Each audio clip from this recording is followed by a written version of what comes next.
I arrived here in 1964 and I was 21. I had applied to do nursing in Jamaica, but I hadn't had a reply. And I looked through this book called Nursing Times that was sold in England, but they had them in Jamaica, and that was it. I applied, was accepted, and decided to come. I started in Southern Health as a medical secretary for mental health, so I was taking the phone calls from the practitioners, and then I decided to move over to UHS in Southampton as a discharge officer in 2018. My parents had spent awful lot of money on my flight. Arrived there, I was put on a train from Waterloo to Southampton. My training started at Moor Green, and you spent 6 months there. I did not know that Moor Green was a geriatric hospital. That's what they were called in those days. My mum and dad both are from Jamaica. My mum came over when she was 15 because my grandmother came over in the Windrush and she's working here in the hospital. You had to move to each of the hospitals to do your training. In the back of my mind, I was thinking, I won't be here for long. But I was awarded a prize. I was a foreign student who had made steady progress and good citizenship. Our job is that when someone comes into hospital and they had a fall or just not coping in the community, then we arrange getting them a safe discharge home. So that could be a package of care for them to get home, or a bed to assess to see if they would improve, or it could be rehab. It's quite a Victorian hospital. There was a huge middle, like a big sundial, and then the wards went all the way from there to where casualty is now. It was overwhelming because it's such a big hospital. For me, it was getting used to navigating which sides were the different wards. Southampton General Hospital is very modern. Each ward is being updated. My first placement was in the acute medical unit. When you get admitted, they take you straight into MU, and that's really busy, so the turnaround is very quick. It was very, very strict. You call them staff nurse or sister, Mr. or Mrs. The consultants, yes sir.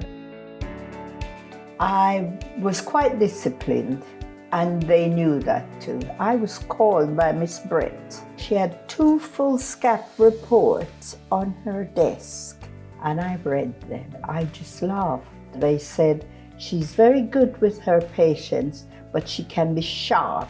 And I thought, oh. And then there was this wonderful report from London, and she said to me, are they talking about the same person, Mrs. Scott? Yes, they are, Miss Brett. So what happened? Well, the person who's written that report doesn't even know me. I think the last time I ever saw him was when he handed me my prize. Prize? She said, Mrs. Scott. They do spot checks on the wards, so they're quite strict about how we've left and cleaned up the equipment. Uniform-wise, I think they've relaxed a little bit. I first joined it during COVID, and I was told that we could not wear our uniforms to and from work, so we had to get changed in work and then changed before going home. We can now wear our uniform outside. It's down to personal preference.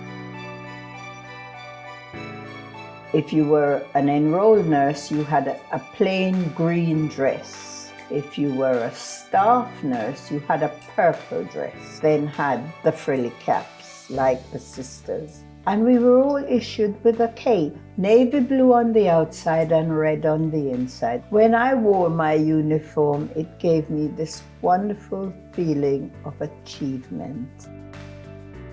You can always tell who's the nurse in charge.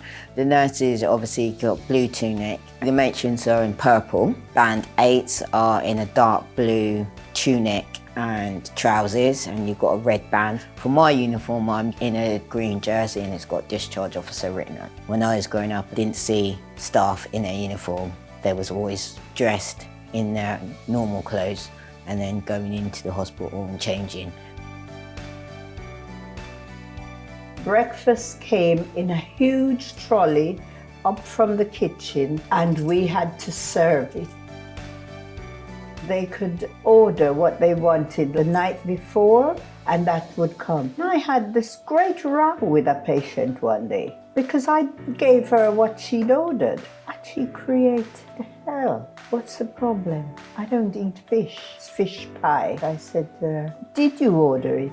She said, yes. I said, did you expect to find chicken in it? And she went ballistic. And she wrote this letter of complaint, and then I had to go and see the matron. So the food, it has had a bad reputation, but they are improving. They are now introducing lighter meals, so things that they know people might want. Instead of heavy, stodgy meals like mash, they've introduced like a snack where you can get a smaller meal just so that you're filling up and making sure that your patients are eating. I sometimes get people who don't want to go, so the food must be okay. You were always taught that you should be respectful to all your patients. You call them Mr. and Mrs. I was asked one day to get this patient to sign his consent form. Well, I looked at the form and there was an X there. To my mind, they put the X there to say this is where we want the signature. I've always seen him with his newspaper. You know, I've never really looked to see whether he had it upside down, inside out, or other. I went up to him and I said, Mr. So-and-so, I brought your consent form for you to sign. You haven't signed it. And he said, I have signed it. He got very angry. And I said, no, you haven't signed it. Look, this is where you should sign. He says, that's what I signed. And I thought, oh dear, I've really made a boo-boo here because I didn't realise that he can't read or he can't write. Our objective is patient first. So if someone is saying they want to go home and we've had a report that they're not coping, then we look at how can we get them home? How can we have a safe discharge? So it might be increasing their package of care for how many weeks. It might include doing a house assessment and getting them roused and mental capacity assessment so that if they have capacity and they want to go home, it's documented. I was the only black sister working at Southampton General for years. Anne told me the other day, she said, you were my role model. I said, what? She said, yes. I was really taken back. The Windrush Generation helped to build the NHS because I think a lot came over here to be nurses to do that caring role. I think it's really important that they are recognised for the work they have done and some of the racism they had to face. To get up and know that they had to go to work and face that, they made a lot of sacrifices. They were dedicated, and if they didn't come to this country and really supported and built, I don't think we would have the service that we have now. Hospitals are much improved in that certain parts of the hospital you can get everything done and you don't have to go to outpatients and wait a long time. In urology, if they needed to have certain tests and have catheters in, we would have to send them back down to the Southampton. So now they've got this wonderful unit here where everything is done for them. That sort of thing I think is wonderful for patients. Today is more relaxed, everybody's helpful, so you feel that you can go to anybody. Every member of staff has to do allyship, which is talking about diversity, race, taking into account everybody, is having that strength and the courage to actually stand up on a ward when you see something wrong and support your colleagues. You had a bleep, and if you had the bleep, you were in charge. It was like a small mobile phone, but it went off with a sound, and if anything happened, a cardiac arrest or anything, then you had to run to that place. You would see everybody running in the corridors. Everything is now on a computer, so the doctors are now walking around with iPads. They can see all the x-rays, the results. I think it's a much better system now because it can capture everything. If they have the qualification and they want to do nursing, they should do it. I don't think it's as physical as it was when I was trained. There are new technical abilities that are going on, and it's a good job. It's a worthwhile job, and it's worth doing well. It's such a big employer. It's diverse. It gives a good reflection of the community. And fair play, they did give the Windrush Generation their first jobs. They are an employer that embraces other people's cultures, and it's in the heart of the community. The National Health Service was a wonderful thing for this country. There was a pride when I had a very ill patient and they got better, and you see them get dressed and walk out at that door, you think, how good. We've all worked and done it for them.